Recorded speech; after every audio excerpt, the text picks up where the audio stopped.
नमस्कार, मैं हूं Ranjeet Jha. Electoral bond case में मोदी सरकार को और स्टेट बैंक को घुटनों पर ला देने वाली संस्था एडीआर एक बार फिर से सुप्रीम कोर्ट का दरवाजा खटखटा चुकी है।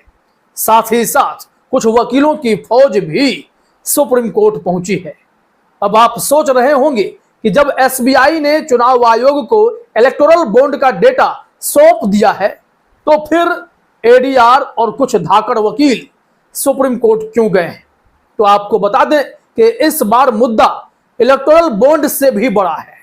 संवैधानिक संस्था चुनाव आयोग से जुड़ा हुआ मामला है और इसी मुद्दे पर सुप्रीम कोर्ट में अर्जेंट हियरिंग के लिए याचिका भी लगाई गई है। आप सबको पता है कि चुनाव आयोग में दो चुनाव आयुक्तों का पद खाली पड़ा है, जबकि आगे लोकसभा के चुनाव होने वाले हैं। सिर्फ एकमात्र यस मैन का आरोप झेलने वाले सीईसी राजीव कुमार ही चुनाव आयोग में बचे हुए हैं। कहा जाता है कि उनसे मतभेद के कारण ही अरुण गोयल का इस्तीफा हुआ और उससे पहले अनूप चंद्र पांडे रिटायर हो चुके थे। दोनों पदों पर जो नए नियम के तहत बहाली करने की प्रक्रिया सामने आई है, जिसमें मोदी सरकार अपने हिसाब से चुनाव आयुक्तों की नियुक्ति करेगा, उसे चुनौती देते हुए सुप्रीम कोर्ट में याचिका पड़ी है कि जो पहले सुप्रीम कोर्ट ने अपने जजमेंट के तहत निर्णय लिया था कि नियुक्ति चुनाव आयोग में जब भी होगी तो उसमें सीजेआई का भी दखल होगा, प्रक्रिया वही रहे, ना कि प्रधानमंत्री मोदी के चहेते यही सब मिलकर चुनाव आयुक्तों की नियुक्ति करें, इसे दरकिनार किया जाए। इस संबंध में जो भी मैटर हुआ है और क्या इसमें प्रोसेस आगे हुआ है, वो सब हम आपको अभी बताने वाले हैं। जरा अपने स्क्रीन पर देखिए, लाइव लॉ ने लिखा है कि एडीआर के तरफ से प्रशांत भूषण पेश हुए हैं और चाह रहे हैं कि सीजेआई साहब ही चुनाव आयुक्तों की इस वक्त नियुक्ति करें। सेक्शन 7 और 8 को भी चुनौती दी गई है। इन तमाम याचिकाओं पर अभी हम आपके सामने पूरी रिपोर्ट रखते हैं, लेकिन उससे पहले जरा एक ट्वीट और देखिए। यहाँ लिखा हुआ है, जिस तरीके से अरुण गोयल का इस्तीफा हुआ है इलेक्शन कमिश्नर के पद से, तो उसके बाद एक प्रार्थना याचिका लगाई गई है जिसमें यह कहा जा रहा है कि सुप्रीम कोर्ट इस मामले में एक आदेश जारी करे और सरकार को इस वक्त अपने हिसाब से नियुक्ति करने से रोके चुनाव आयुक्तों की, और चुनाव आयुक्तों की नियुक्ति करनी भी है तो वो सीजेआई डीवाई चंद्रचूड़ उस कमेटी में रहें और वो खुद इस वक्त तय करें कि चुनाव आयुक्त कौन होगा। आपको बता दें कि चुनाव आयुक्तों के इस विवाद में अगर सुप्रीम कोर्ट कोई बड़ा निर्णय ले लेता है तो ऐसे में सीजेआई डीवाई चंद्रचूड़ की भूमिका सबसे ज्यादा महत्वपूर्ण होगी इन दोनों पदों में चुनाव आयुक्तों की नियुक्ति को लेकर। चलिए पूरा केस अभी हम आपको समझाते हैं, लेकिन जस्टिस संजीव खन्ना पूरी कोशिश में है कि इसकी अर्जेंट हियरिंग ना हो। उन्होंने कहा है कि आप प्रोसेस से आइए, जो मामला है उसमें आपने सिर्फ मेंशन नहीं किया है, वो सिर्फ मेंशन करने के बाद ही हम इस केस की सुनवाई कर पाएंगे। तो चलिए देखते हैं, लाइव लॉ के पास वो रिपोर्ट भी है कि क्या कहा गया है। यहाँ हेडलाइन में लिखा गया है, एडीआर ने सीजेआई को चयन समिति से हटाने के लिए नए चुनाव आयुक्त के कानून के खिलाफ सुप्रीम कोर्ट में चुनौती की तत्काल सुनवाई की मांग की है। लाइव लॉ का कहना है कि मुख्य चुनाव आयुक्त और अन्य चुनाव आयुक्त अधिनियम 2023 की धारा 7 की संवैधानिकता को चुनौती देने वाली एक याचिका मंगलवार को सुप्रीम कोर्ट के समक्ष दायर की गई, जिसमें तत्काल सुनवाई की मांग की गई है। इसमें कहा जा रहा है कि association for democratic reforms ADR द्वारा दायर की गई इस याचिका में उस प्रावधान के खिलाफ राहत की मांग की गई है जो मुख्य चुनाव आयुक्त और अन्य चुनाव आयुक्तों की नियुक्ति की प्रक्रिया निर्धारित करता है।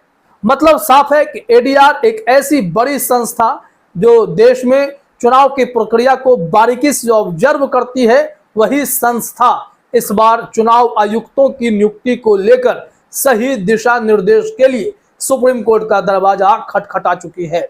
यहाँ कहा जा रहा है कि गैर लाभकारी संस्था का प्रतिनिधित्व कर रहे advocate on record Prashant Bhushan ने आज न्यायमूर्ति संजीव खन्ना, दीपांकर दत्ता और प्रशांत कुमार मिश्रा की पीठ के समक्ष याचिका का उल्लेख किया और अदालत से तत्काल सुनवाई का अनुरोध किया।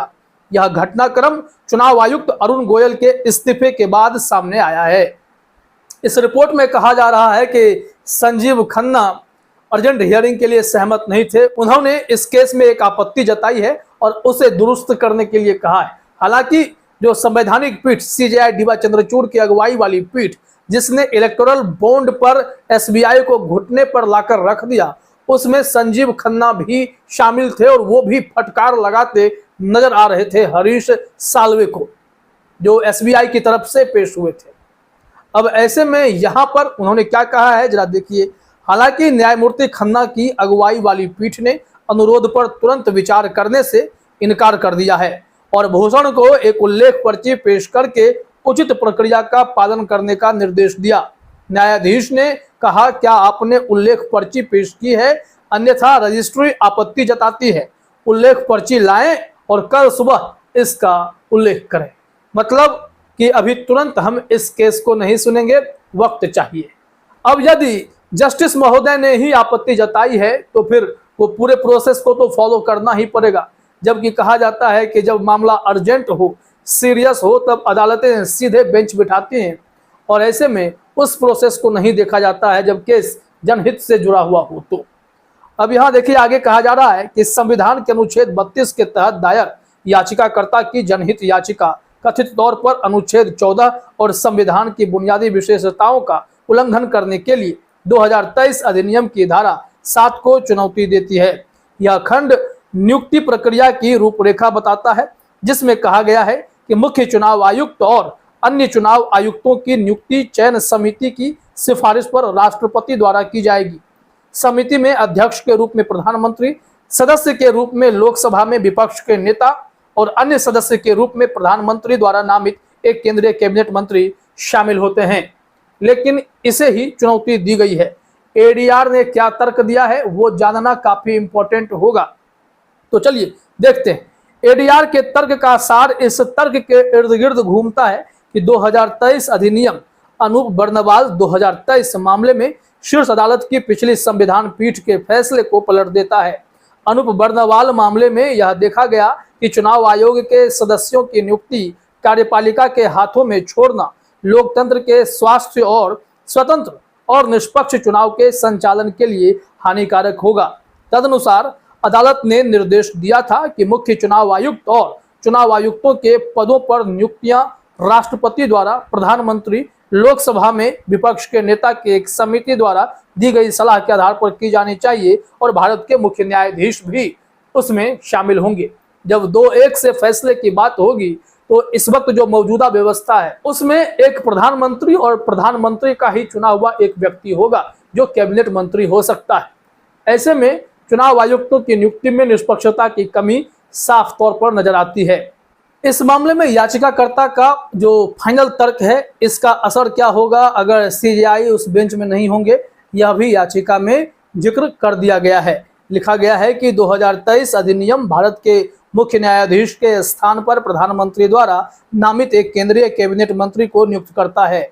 याचिकाकर्ता का तर्क है कि यह बदलाव चयन प्रक्रिया को हेरफेर के प्रति संवेदनशील बनाता है, क्योंकि ऐसा माना जाता है कि चयन समिति पर कार्यपालिका के सदस्यों का प्रभुत्व और नियंत्रण है।